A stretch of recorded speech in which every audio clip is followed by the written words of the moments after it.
Thank you, Chair Sanders. Near 1 in 3 Americans live with obesity, including 14 million children. Nearly 1 in 10 have type 2 diabetes, one of many chronic diseases obesity is associated with, and obesity costs lives and results in $173 billion in healthcare spending per year. When Obamacare was passed, there was a McKinsey report that said that unless we address the burden of chronic disease, we'll never control healthcare costs, and obesity is one of those things that was listed as those drivers of chronic disease. All this says that we must have solutions for both obesity and for the complications of which we have spoken.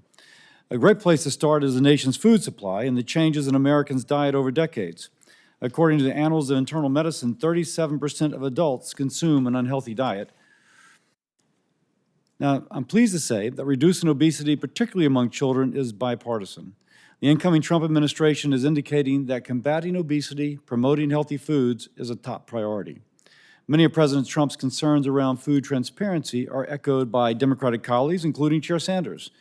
In the new majority, I am excited to work with President Trump and colleagues on this dais to examine these issues, crafting policies to enhance the health of Americans. Today, we'll hear about the FDA's desire to implement a mandatory front-of-package label.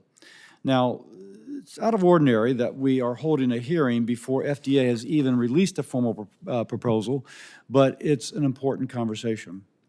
We must recognize, however, that food labeling reforms are not the end-all be-all, which is to say they are not a silver bullet solving the nation's health and obesity issues. The committee needs to look at all factors leading to obesity and how Congress can use its resources to promote a healthier lifestyle. This means examining FDA's role in reviewing the safety of chemicals and ingredients that go into our foods. It's important that FDA take a close look at existing review frameworks so foods are safe to consume. We also need to examine how Congress can better support robust scientific research on food ingredients, and I look forward to discussing this with FDA leadership. I also want to hear from FDA about the progress it has made in improving food safety duties. Under the Biden-Harris administration, FDA faced enormous challenges in regulating food safety, including the 2022 infant formula shortage, which severely impacted American families.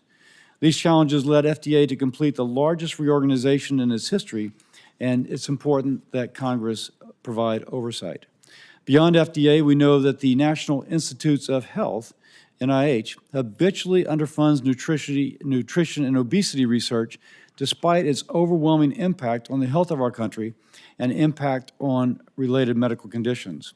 Should there be more NIH funding looking at genetic predisposition? I think so. This is something I'll examine as chair of HELP Committee in collaboration with the Trump administration. I thank our witnesses for being here. I look forward to a productive discussion on how we can make America healthy again.